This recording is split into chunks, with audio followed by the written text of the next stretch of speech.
again, thank you so much for taking the time today. The film is amazing. I've actually seen it twice. First time at the Tribeca Film Festival, and then most recently yesterday. So, I wanted to really absorb it as much as I could.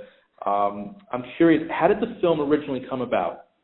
Well, I was a sound editor, but I'm kind of the reluctant sound editor. I was at film school, and I didn't really care for sound. I kind of would get panic attacks doing sound, and I came out to be an editor. And then I needed money to finish my thesis film, and I lowered myself and took a sound job when somebody called up and asked me what I did. One of my classmates from graduate school asked me to do it. And then it's like, oh, my God, I realized I'm the only effects editor. I've got to figure out how to how to set the mood and the tone, and what do I do with plot points, and how do I reflect character? And right away it started to, and so I think and then I just got so passionate about it. It was the 80s, and then into the 90s, and I'm doing these big action adventure movies and surround sound, and it was so fun, and so I'm just so passionate. But I realized that even at film school, all of the class descriptions are like visual storytelling. And so actually when I started to teach, I said, can we just put the word oral in there too? And then, and it's like we just feel like we're behind the scenes and nobody sees us. The budget is like 1% of the budget is usually for post-sound. And yet, these great directors who are in my movies say it's 50% of their movie. So I have to say, for young filmmakers and independent filmmakers, I mean, think about the bang that you're getting for your buck in that. Right. So. Okay. That's great. What was the research process like for this film? Well, we, started in 2010. I mean, this took us 9 years to do. Some of it was the research, but a lot of it was no one wanted to pony up any money.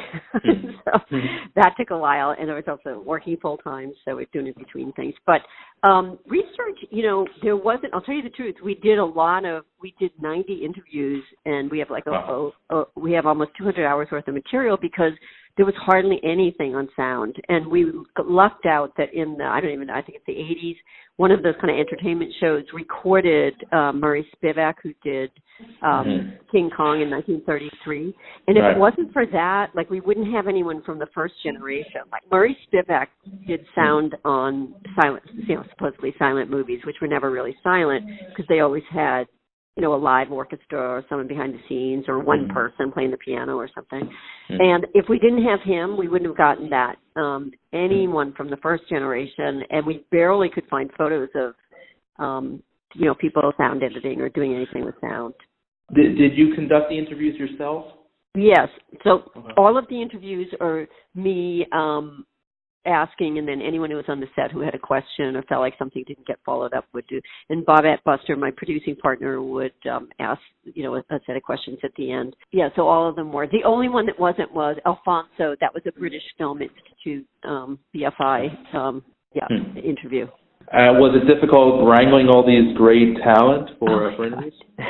Well, I'll tell you, it was surprisingly easy that they all said yes but it was because they love their sound people and their supervising sound editors and sound designers. They love them and they respect them and they see them as great collaborators. So they all said yes pretty freely. It was then trying to get their schedule. I mean, Spielberg had back-to-back. He has those 4 or 5 back-to-back films. We almost didn't get him. We actually locked a picture once, and we had to unlock it because of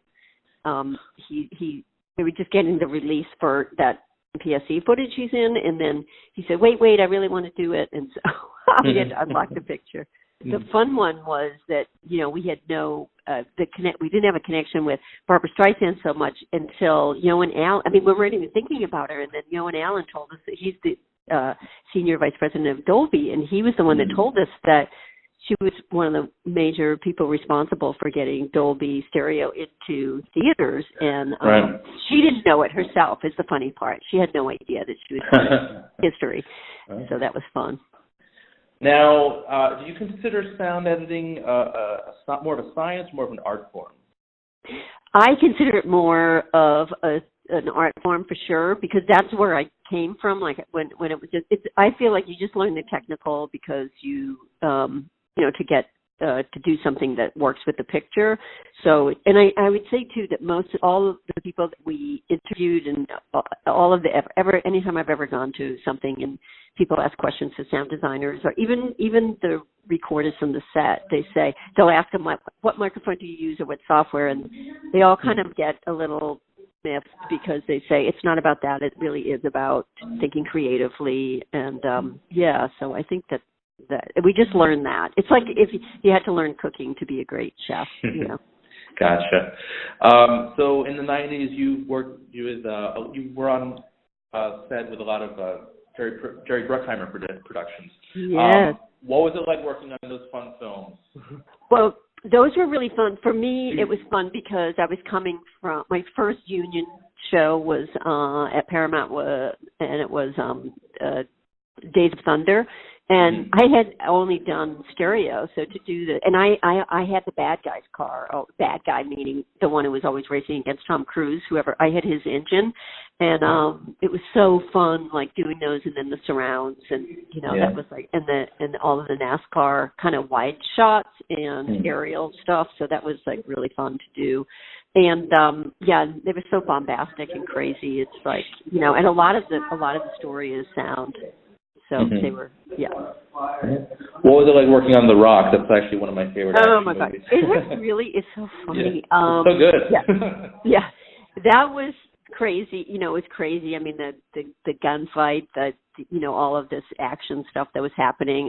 Nicolas Cage, working with the footage with him was really, it was outrageous, and but it was, I mean, those are just, such a wild ride that it was fun. And, on those, it's like you're really trying to, it's a spectacle, so it's really, really a lot of fun. How closely do you work with composers?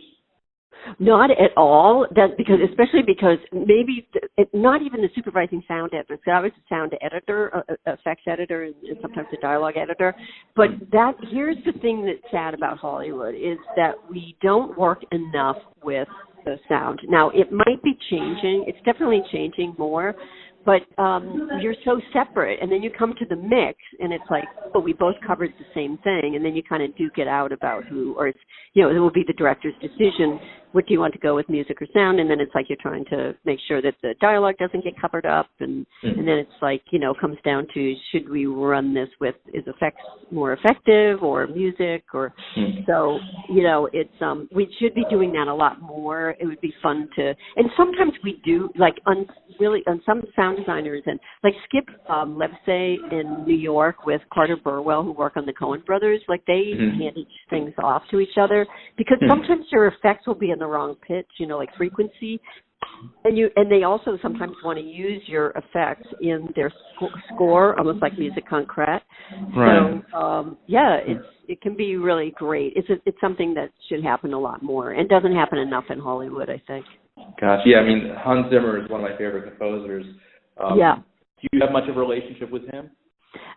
Just really just through the film more than ever. But he was we would sometimes hear his music earlier, but he would do a sketch or something that was like a temp track, but it wasn't we wouldn't hear it early enough, that's for sure, and so you'd hear after. It was like, oh, that's what they do with that. Cool. So back to Making Waves. What were some of the challenges you faced on set? Oh my God. Well, okay. First of all, no one came forward with any money. So we did kind of proof of concept by showing, doing kind of a film without having shot anything, using other clips. And everyone was a little, was kind of interested. PBS, BBC, said, oh, maybe it's like a series, and kind of interested. And then also we went to Dolby to ask for money, and it's like nobody came forward. And you're kind of used to that in sound. So that was one thing. Then we actually had, we were nonprofit through through International Documentary Association. So people did, donate and give money. One of those was our executive producers really kind of stepped up. And then in the end, if it wasn't for the fact that my sister, thank God, she studied finance instead of film, but so she was our main source of she was the one who really kind of supported us, and that was really, really helpful, and some other people as well. Good. And then we did a Kickstarter campaign. We, I think, made $135,000 on the Kickstarter campaign. That was helpful. But, our budget was, we were a big budget film. For a documentary. So it was because we wanted to do it right. We kind of knew we were doing it for the ages since nothing has been done. The other one is that I'll tell you that if you look at the structure of the film, what was difficult was I knew I wanted to get certain things in. Like I knew we were going to do the history, but I also wanted to get in all those things, all of the different types of editing that there is, and it was feeling like a couple of different films. And then Bobette Buster, my producing partner, we had like the circle of talent idea. Terry Dorman was talking about that, so we knew we wanted to talk about people in that way. And then we had Walter Murch talking about that sound editing, different effects could be like the orchestra. And Bobette drew a circle and said, "What about if we put everybody in?" And then and so that graphic that we have, Circle of Talent graphic, where you put all the different types of sound, and then we cut it throughout the film. And our editor was brilliant, David Turner, but our supervising editor really helped us get to a place. It didn't feel like 2 or 3 different movies, that it kind of all came together. So to do it in 90 minutes when you have 200 hours worth of material and amazing stuff, like we dropped some of the best sound designers in the world. We had to drop. It was really sad. Wow. Yeah. So how was the editing process, like putting the clips together and all that?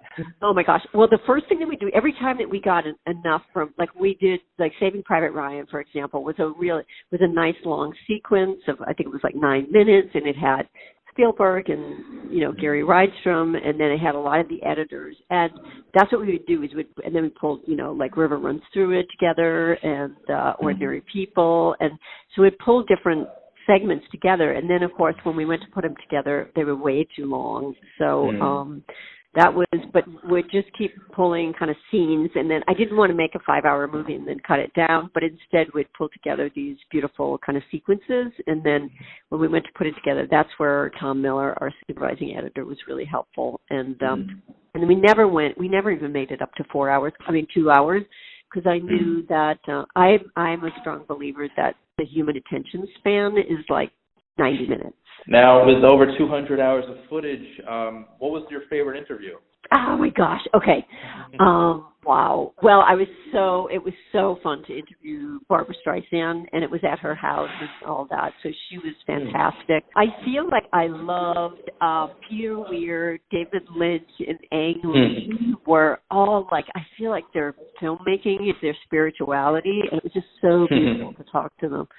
I love those. I thought they were really fun. Hans Zimmer was really fun. He's a kick, and we got to go to his studio, and that is it almost feels like a den of iniquity. So he was, so, oh my God, there's so many great ones. And I mean, George Lucas gave us so much time of the Skywalker, so that was great. And then all the sound. Walter Murch, Ben Burt, and Gary Rydstrom are 3 main people were just great, and they know so much about history that they were fantastic. So to hear the history was really fun. And Walter knows so much because he was at film school with George Lucas. Right. They're such old buddies, to hear just their, kind of inside stories with them, and also there was a really fun thing. I mean, that whole thing about, George's first film that he ever does at THX bombed so badly and it was through zoetrope that Francis Ford Coppola has to take a job that he didn't really, necessarily want, because he owes Warner Brothers almost what would be, $3 million today. So he takes this sleazy, gangster picture that 12 or 13 other directors turned down, and then it turns into The Godfather. It's that was hysterical. What do you hope audiences take away from this film? Oh my gosh, I just hope that they take away the importance of sound, not only in their lives, not only in the film, but in their lives, how emotional sound is and how much it affects you. And then I do hope that they think, and when watching a film, just realize how much work and how much artistry is behind it, and how much they're really being affected by sound. I think that's just kind of an appreciation for that. How can people see the film? I believe it's out already. Yes, so this October 25th was our opening week, and it's at Cinema Village in New York, and then it's at the ArcLight Cinemas. But if they go to makingwavesmovie.com, we have all of the screenings at our website, because it is all over, and it's going to go out to it was going to go out to like 70 theaters after this, like the first or second week. And I'll tell you, this is definitely on my list, my top 10 list of favorite films of the year so far. Thank you. That is so great. So good. Yeah. Midge, Costin, thank you so much for your time today. If you're ever in Long Island, we'd love to have you maybe stop by the studio. Oh, I'd love that. Yeah. You're always welcome. Great. Thanks again. I'm Randy Unger. This has been Unger the Radar, and we'll talk to you next time. Bye, guys.